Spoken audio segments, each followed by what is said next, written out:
Provérbio 24:6 diz assim: com medidas prudentes farás a guerra, na multidão de conselheiros está a vitória. Veja só, esse é o complemento do versículo anterior, que diz: quem é sábio é forte, e aquele que tem conhecimento consolida a sua força. Então, ele está seguindo a mesma linha de pensamento do versículo anterior, não só desse, mas como do versículo 1 até o 4. E aqui a referência é a necessidade de planejamento.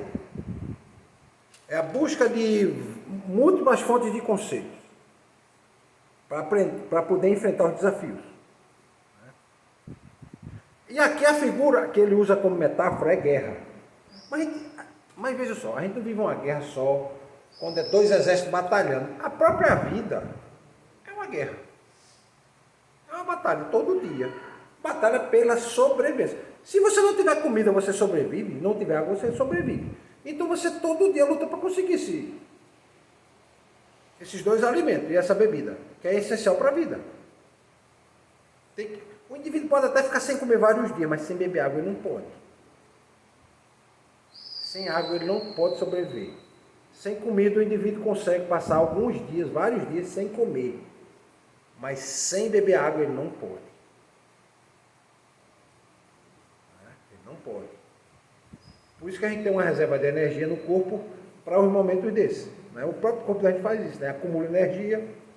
Na hora que estiver faltando comida, vai buscar onde? Então é beber água e aquela energia que está acumulada em gordura vai sendo utilizada pelo corpo para não morrer. Você vê como o corpo é inteligente, Agora o problema é que hoje em dia as comidas estão levando a gente a acumular muita gordura além da necessário, Embora comer é muito bom, meus irmãos? Comer é muito bom, é muito gostoso. Várias comidas saborosas, que dá vontade de você comer muito, Mas dentro da realidade natural, o que acontece? O texto aqui de Provérbios está chamando a atenção para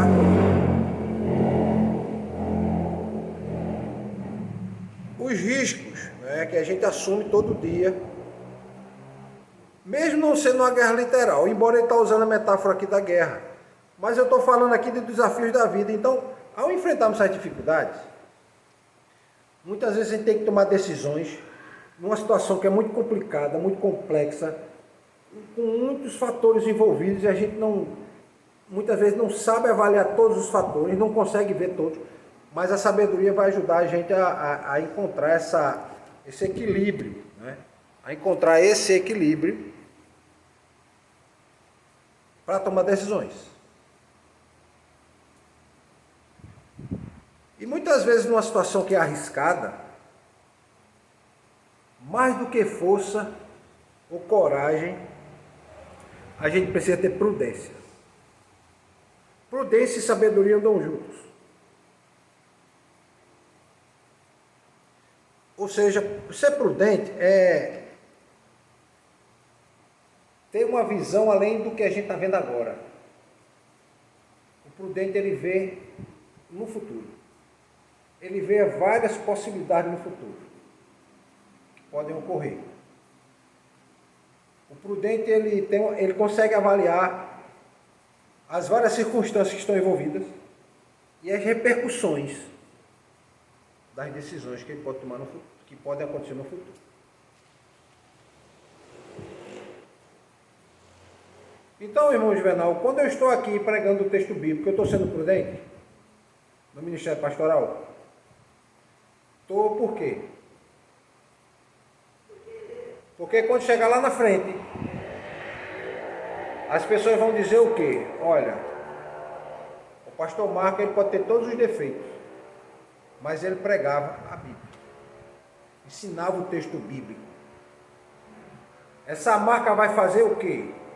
Vai ficar associado ao ministério. Ele prega o texto bíblico. Pode muitos não gostarem, e a maioria das pessoas hoje querem viver do canto da serpente, A serpente disse assim no Éden: certamente não morrerás, disse para Eva, não foi? Se você comer esse fruto, certamente não morrerás. Deus disse que ela ia morrer. E hoje, Muitas pessoas estão querendo ouvir mensagens que dizem assim, certamente você não vai morrer. Por exemplo, experimente de tudo.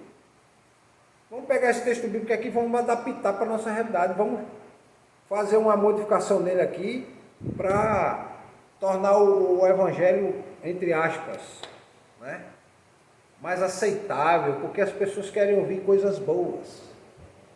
Só querem ouvir coisas que agradem os ouvidos, então vamos pregar só o que agrada as pessoas. Mas eu estou subindo domingo após domingo, eu não estou falando para desagradar as pessoas, eu estou falando do texto bíblico, o que é que o texto bíblico está ensinando. E muitas vezes as pessoas estão sendo cobradas pela palavra. A palavra não é espada que divide o bom do ruim, o certo do errado. Então, as pessoas vão dizer o que depois? Rapaz, podem falar o que quiser dele, mas pelo menos nesse tempo todo a gente conviveu com ele aqui, ele pregava a palavra. Por que eu estou dizendo isso? Porque a gente tem que planejar o que a gente quer para a vida. E o que eu planejei para o ministério foi o quê? Ensinar a palavra. E tentar ensinar de uma forma diferente. Mas ao mesmo tempo não é porque é diferente do texto, não. Diferente da forma que se faz. Da forma que comenta está sendo feito. Então eu sempre tentei e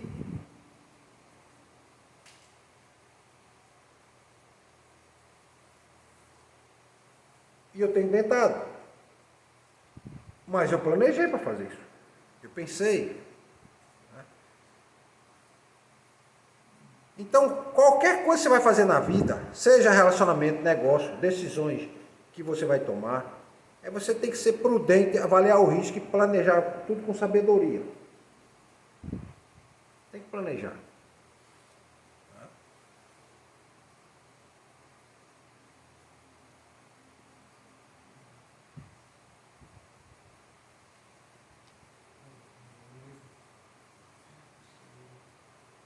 Então, quando diz que a prudência, com prudência você deve fazer a guerra,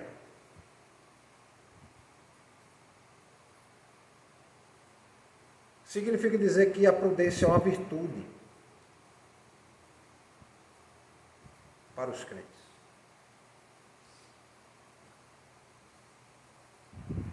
Avaliar o custo de tudo que você vai fazer antes.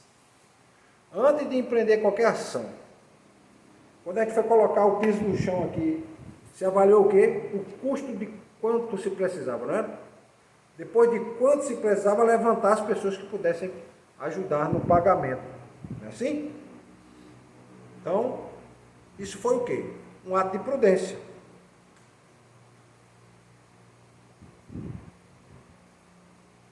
E é necessário fazer isso também no âmbito espiritual, aplicado à nossa fé. Para que a gente possa ter uma vida cristã mais feliz e mais tranquila. Porque, meus irmãos, todos nós somos tentados.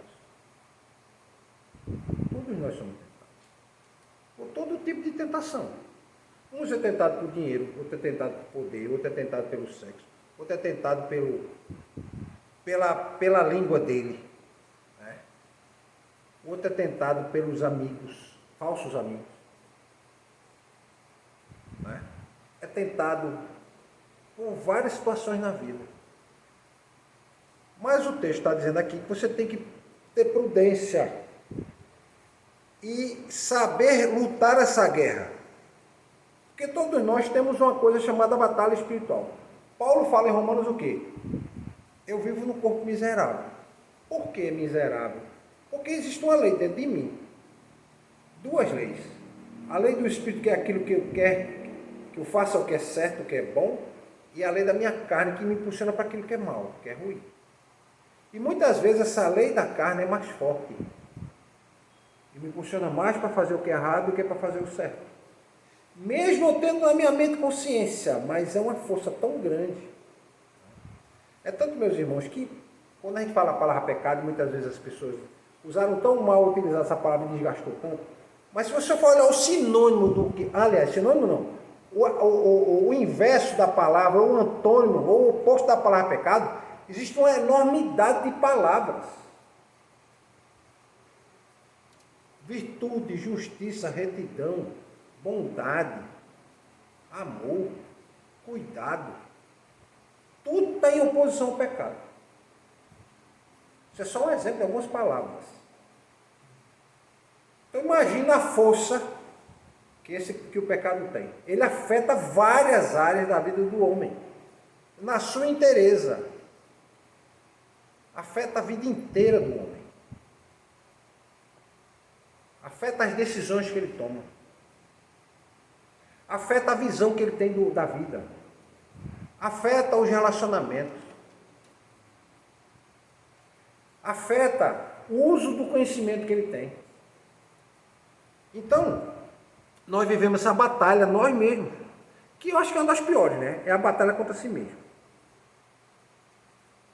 É a pior das batalhas. Então essa guerra tem que ser travada com prudência. E outra coisa, ele fala do conselho de várias pessoas, ou seja, um conselho de uma coletividade, vamos dizer assim, né? Multidão de conselho, né?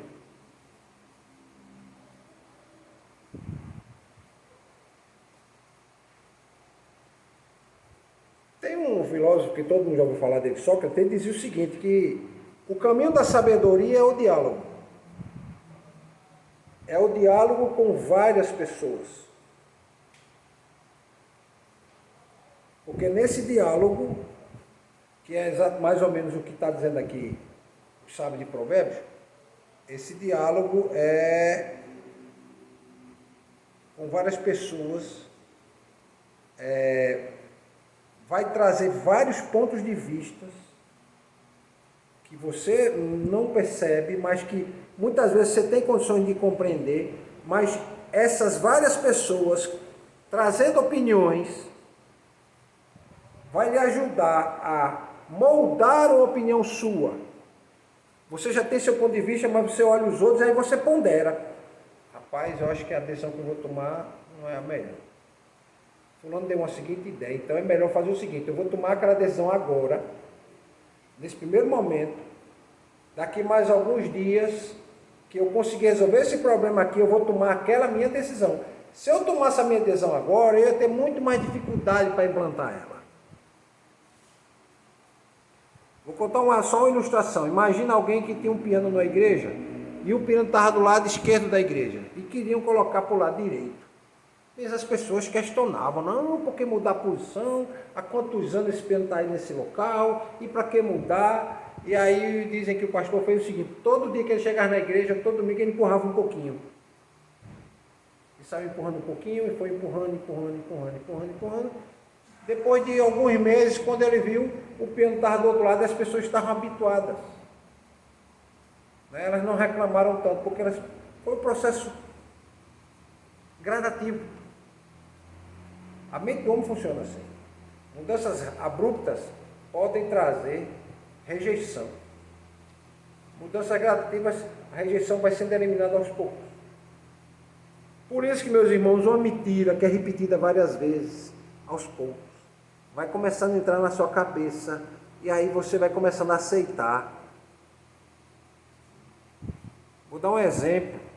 Novelas. Todo dia a novela traz uma mensagem, aos poucos vai trazendo. Tem novela que faz você torcer pelo bandido, torcer pelo quem é mal, torcer pelo vilão. Tem filme que você torce pelo vilão. Você começa a torcer pelo... Você nem percebe, mas você foi manipulado, né, por essa mudança que é feita aos poucos. Então, muito cuidado, tenha vários pontos de vista para você não se equivocar.